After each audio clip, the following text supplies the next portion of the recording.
Hello. Hello, ma'am. May kausap po si Charlie sa kabilang phone. Yung isang mama mo tumatawag. Masaglit lang, ma. Sagutin ko lang yung isang mama ko sa Guandong.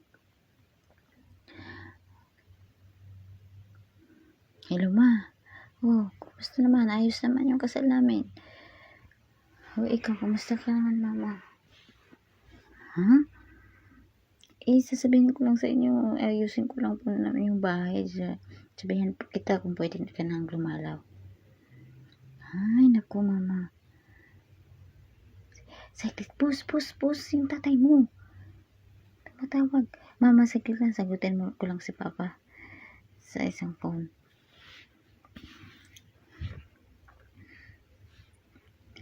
Hello pa? Ouch! Ba't hindi ka pumasok? Sabi mo kasi huwag na akong pumasok.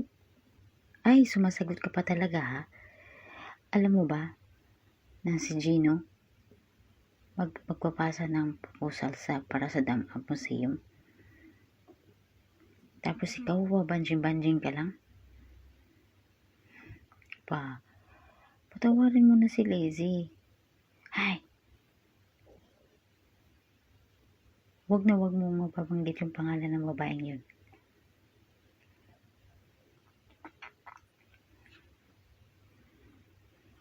Ako nang bahala kay Gino, Papa.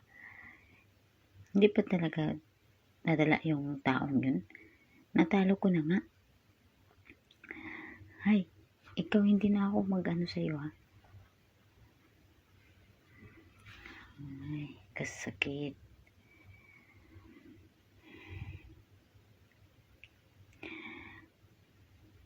Kumuha ka ng detective. Alamin mo ang lahat ng ginagawa ni Mr. Choi. Lahat ng habits niya, yung gusto niya, yung mga nakaraan niya, yung mga nakarelasyon niya, lahat ng sekreto niya, alamin mo. Gino John, hinahamon mo talaga ako.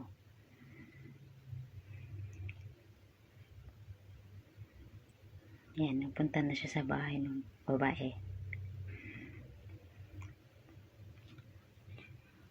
Kasi i-check niya ano ba talaga meron sa Sanggoji sa bahay na yan. Bakit gusto daw ni Mr. Choi? Yan yung mga table niya na tinabalik. Kinuha na niya. Paano na yan, Juliet? Saan ka kukuha ng pera para pambayad sa utang mo? Maririmata na yung bahay mo. Ba't ka kasi nagtiwala sa Anjo na yan? Paano na yan?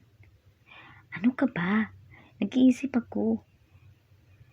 Hindi ko alam kung anong gagawin ko. Ito naman, tinutulungan na nga kita. Sinabi ko sa'yo, parintahan mo na kasi yung bahay, yung kwarto ni Lazy. Para magkapera ka, yan lang yung magiging solusyon sa problema mo. Hindi nga pwede, hindi pwede. Parintahan, magigalit si Papa. Pauwi na siya. Siya naantay niya. Nag-picture mo na siya. Kasi walang tao. Yan si Anjo. Nakatago. Makita yan siya nila, Julien.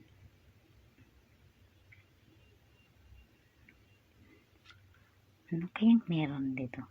Bakit kayo pinipicturan niya yung bahay ni Julien? Si Anjo yan. Uy, mama, hinto mo muna.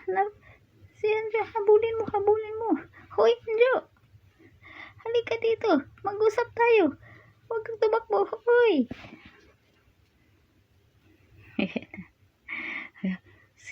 Yung babae yun, nagtagpo na din siya. Bakit mo ba hinahabol? Ang malas mo naman talaga sa yung love life mo, no? Ouch. Ano nangyari sa'yo? Okay ka lang ba? Okay lang ako. Tulungan mo ko. Habulin mo yung lalaking yun. Yan yung habol niya. Matulungan niya yan na magkautang na loob na tuloy siya kasi tutulungan siya. Yan. Habol.